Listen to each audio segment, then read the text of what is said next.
Hi, guys. Aaron Dorr here with the Missouri Firearms Coalition, giving you guys an update on one of the main fights we're going to be engaged in here at MOFC in the upcoming 2022 legislative session.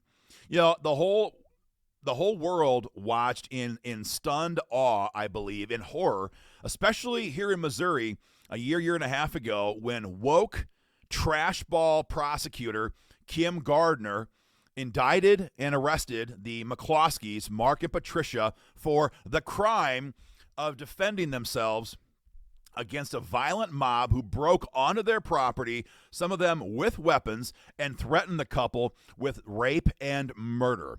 None of them got indicted. None of that mob got arrested. None of that mob got charged with felony crimes. None of that mob got put into prison. But woke trashball prosecutor Kim Gardner, whose campaign was funded by George Soros, don't take my word for it, just Google it, you'll see it for yourself. She decides to come after the McCloskeys because this is the world that we live in now. Woke leftist prosecutors want to make examples out of people who use firearms in a self-defense situation. And because Missouri's self-defense laws have holes in them, Kim Gardner had the legal room to maneuver to get this done. And so next session here in Jeff City, well, MOFC has a primary goal of defending and protecting the Second Amendment Preservation Act from the backstabbing moderate rhino traitors who are discussing trying to repeal some or all of it. We're also making a major push next session to fix the problems with Missouri's Stand Your Ground law to make it a true Stand Your Ground law that protects us not just from criminals, but now, as we see, we have to be protected also from woke prosecutors who violate their oath of office in trying to arrest and put into prison gun owners who defend themselves from violent thugs. So that's the goal. Here's some of the backstory on where we stand today and how we got here. You know, we began the push for constitutional carry here at MOFC in 2016. That was our first year in Jeff City. And we always knew whenever we finished the fight for constitutional carry law, we had to move on to Stand Your Ground. That was our number 2 objective at the time in 2016. And frankly, I don't think anybody at the board or on our lobby team or even our membership necessarily thought that we were going to pass constitutional carry in our first year in Jeff City in 2016. But that's what happened. And so as the committee process was in the rearview mirror, and as we faced floor action in the last chamber, it became obvious to us and to everybody else in the Capitol that constitutional carry was going to move in 2016. And then other organizations began to look at this bill as the vehicle that was going to move forward, and they began to add their issue items onto our bill via amendments. Now, I'm a big fan in most cases of single issue bills that do one thing. The public knows exactly what it does, and I don't care for great big bills that do 27 things at once. But in the case of 2016, we had a bunch of other organizations dumping things onto our bill. Granted, they were pro-gun add-ons, and we were not angry with the policy. We just didn't quite care for the process. But once it became obvious to the whole world this is what was going to happen, we decided, well, hell, we're going to join in this effort to secure as much freedom as we possibly can for Missouri at one time. Because we knew that when we passed a big bill like this in 2016, that a lot of times when that happens, there's a couple year gap in between when that happens and the next big gun bill passes. And we dang sure did not want to wait for years to get Stand Your Ground law. And so we began to look around, and that implies we had lots of time. In reality, we had hours to look around the legislature and see who has a version of Stand Your Ground law that we can quickly grab and add into our bill as an amendment. And at the time, Representative Rick Bratton, now Senator Rick Bratton, now congressional candidate, actually, Rick Bratton, had a version of Stand Your Ground law on in the process, in the committee process. And we reached over there, talked to Rick, we grabbed his language, and we had it added onto our bill as an amendment through Representative Rick Bratton. And we're very glad we did, because what that did was remove the requirement to retreat that was on the books here in Missouri at that time. That amendment was passed, and you guys, of course, know the rest. We then passed constitutional carry. Then Governor Nixon vetoed. We rammed it down his throat in the veto override session, and we ended up passing that major pro-gun bill in 2016, and it was a major accomplishment. But that was the first state that passed stand your ground law after the 2012 Trayvon Martin situation in Florida. And we've learned a lot in the years that followed the fight here in Missouri on stand your ground law. I work in a lot of states in the fight for gun rights. I led the fight in Iowa in 2017 where we passed stand your ground law. And then in 2018, we passed it again in Wyoming with Wyoming gun owners. And then again earlier this year in Ohio, our sister organization out there removed that requirement to retreat out of the code in Ohio as well. And so in all of these other fights, we have learned there's other ways, better ways to have other benefits, a more comprehensive stand your ground law. And when you have a Kim Gardner doing what she does, it's obvious we have to take every step we can to ensure that we are protected, both from criminals, but also from woke prosecutors who are trying to put us in prison. And so we have a bill draft already done, and it's gonna revolutionize Missouri's self-defense laws next session if we get it passed. Now, as you can imagine, we've turned to the old war horses, and they're not old, they're just old in political combat.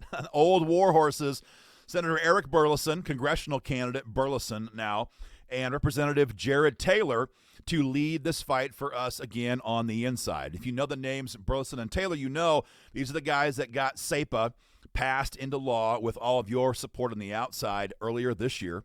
And it was Representative Burleson back in 2016 who was our lead sponsor on constitutional carry law. So these guys have been fighting for gun rights for years in Jeff City, and we're very pleased. We're honored to have their support again this year in the fight coming up in 2022. So this bill is the McCloskey Self-Defense Act, and what it's going to do is provide six protections, 6 advancements, enhancements to the bill that we passed in 2016. So in no particular order, we're going to go through these right now so you guys know what's coming up. First thing we're going to do is provide blanket criminal immunity. Say it again, blanket criminal immunity to gun owners who use justifiable and reasonable force in a self-defense situation. What do we mean by that? The woke media who watches this is going to freak out, and they're going to say, oh my God, you can kill anybody you want to and get away with it. That's not the case at all. If you use unjustifiable force, if you use unreasonable force, if the force you use is simply not backed up by the facts and the circumstances and the law that we have when that outlines when you can use lethal defensive force, then you're going to be prosecuted, and we should if we break the law. But if we use reasonable force, if we use justifiable force as defined by current state statute, we should not allow gun owners to be arrested just because some prosecutor is not sure and wants to have a grand jury figure it out, or just because some prosecutor is a woke leftist piece of trash who wants to advance a personal political agenda. In other words, if you have done the crime and the evidence says your actions were not reasonable, you're going to be charged. You're going to be charged. We should be charged. But if the evidence is clear, like, oh, I don't know, the McCloskeys who are on their property, who have a mob who have broken into their property through a wrought iron gate, who are menacing them with guns, with weapons, making threats of murder and rape, then by any objective standard, that is reasonable and objective and justifiable force, or it allows for that force to be brought to bear. And in cases where the force you used is reasonable, you should not be allowed to be arrested and prosecuted just because. Many states are moving to this criminal immunity process, and we will too with this bill next year.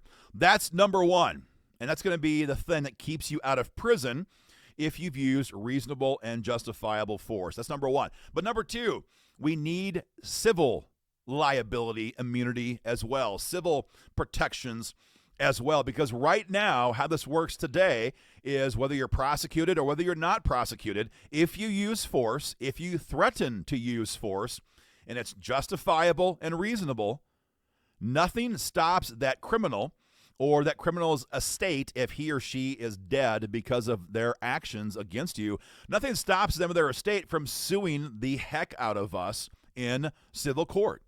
This happens all the time. We see it in the news.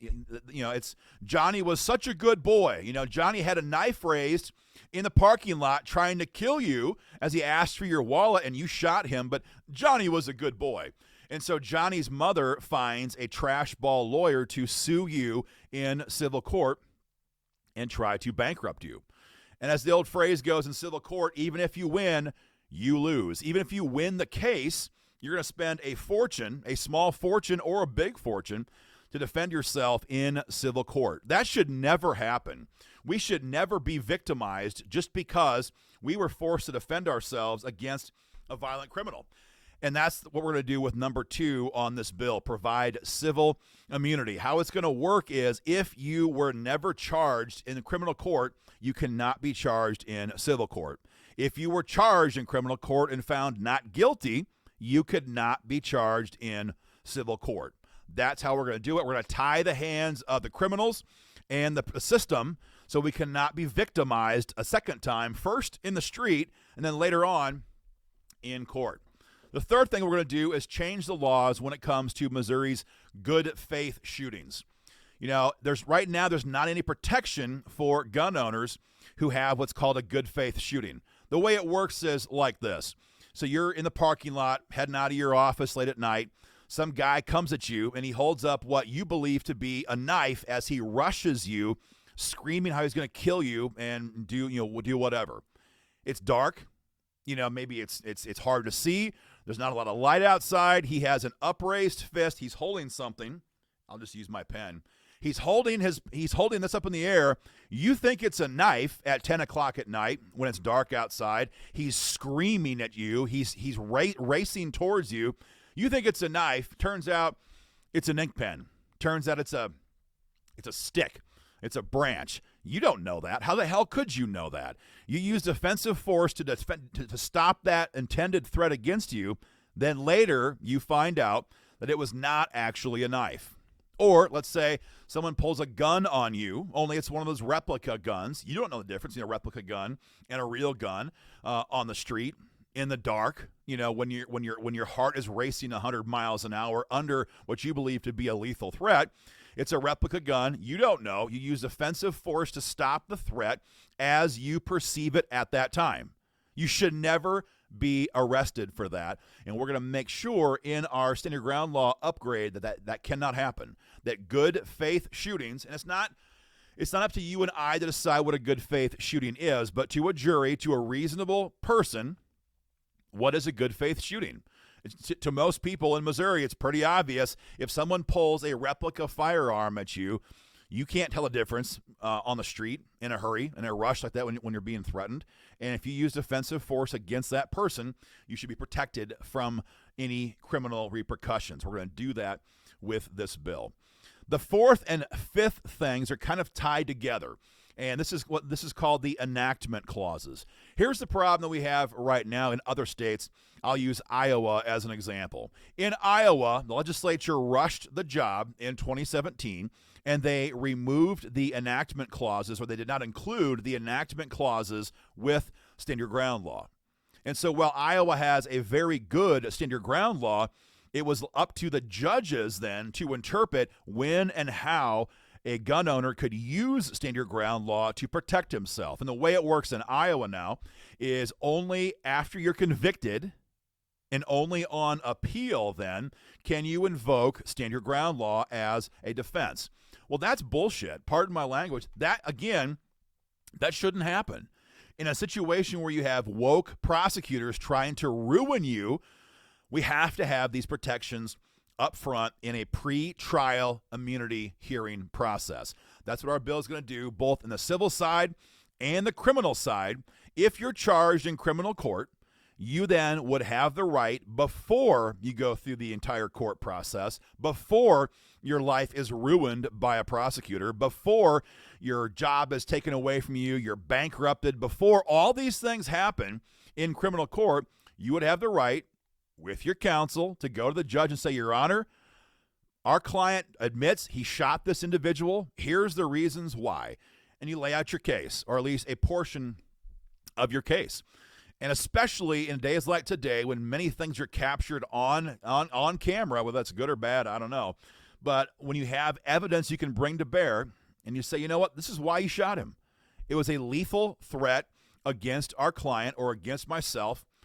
I didn't have any choice. I had to defend myself. I had to stop the threat.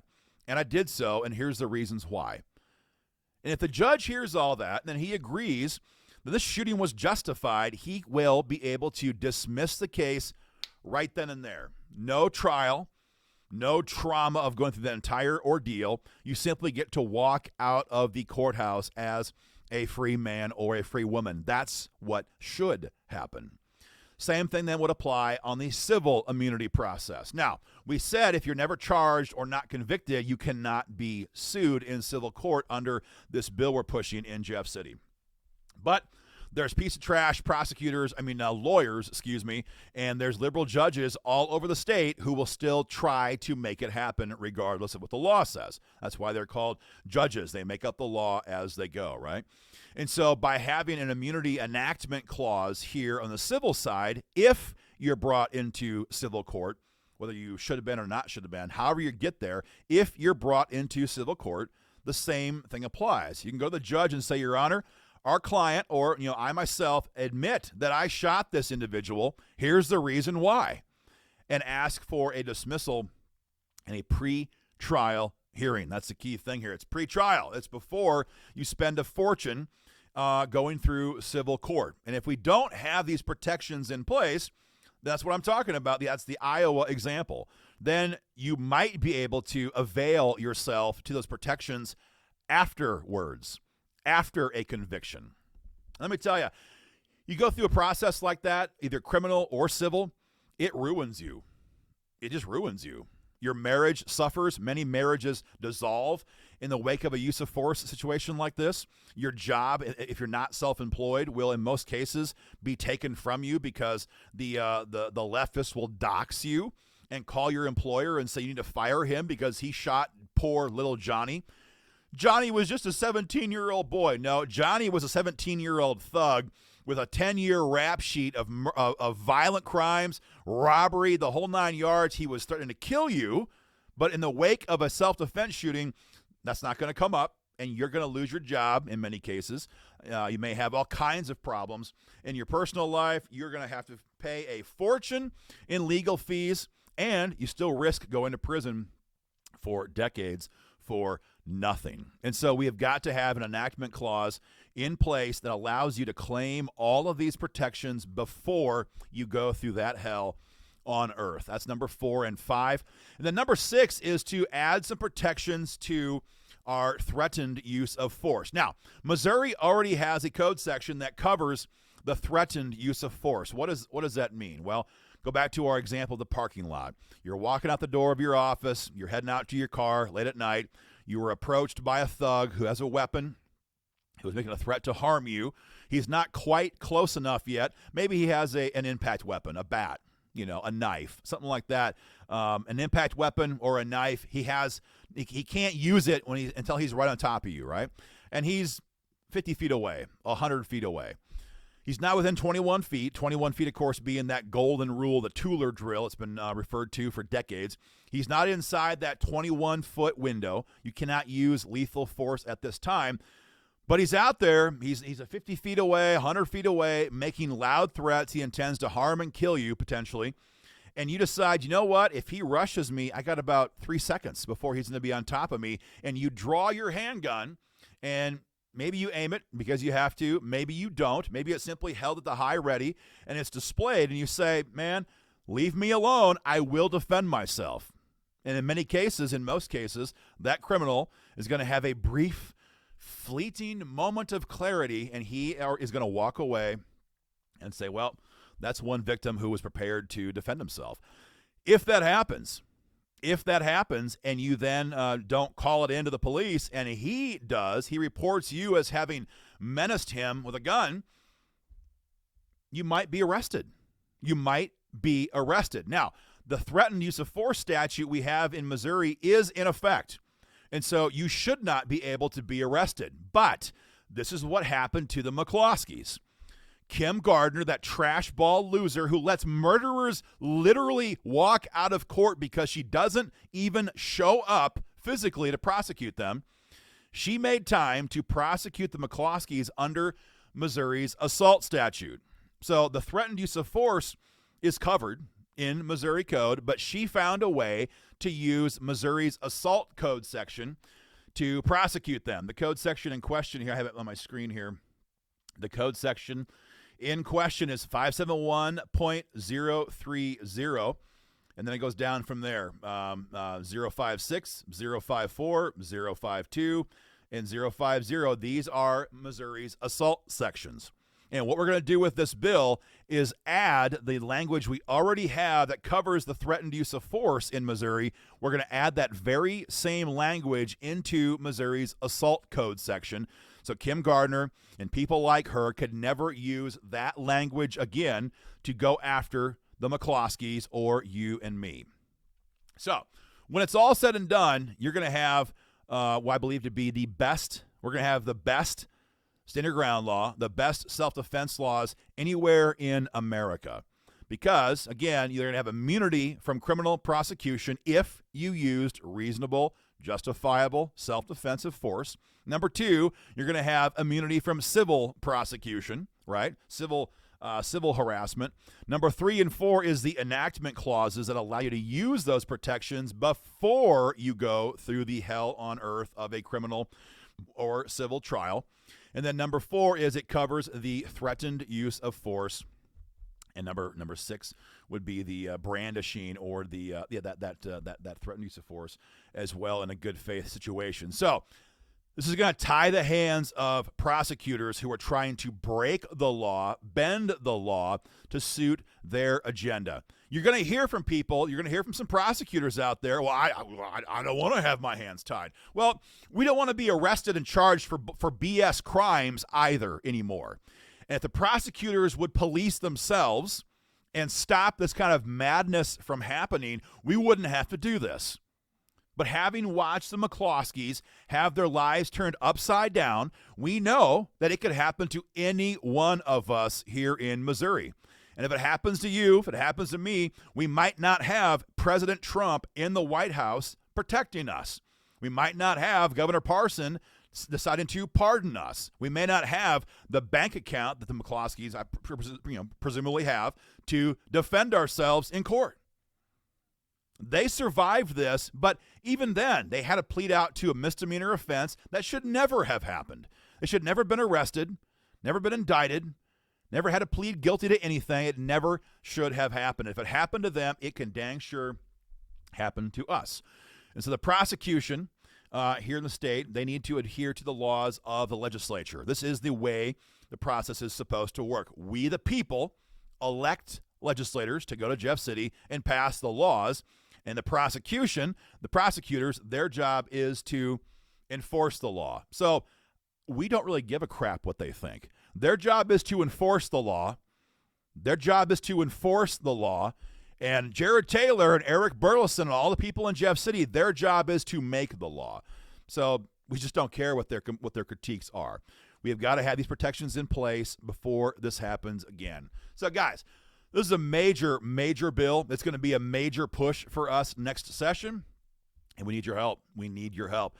You've got to put pressure on your state reps and your state senators and tell them, I want you to co-sponsor the McCloskey Self-Defense Act in 2022. Don't tell me how pro-gun you are. Don't tell me how you'll do the right thing if the bill comes up for a vote on the floor. These are all the games they play. Don't tell me what you did for me last year when you voted for SEPA. I want you to fight for me now. I want you to fight for me today. And it's an election year, so you better make this happen. urge your politicians to support the bill as a co-sponsor and on the floor when it comes up for a vote. That's number one. And to help us do that, sign your petition. Number two, as always, big tech hates us. They hate you.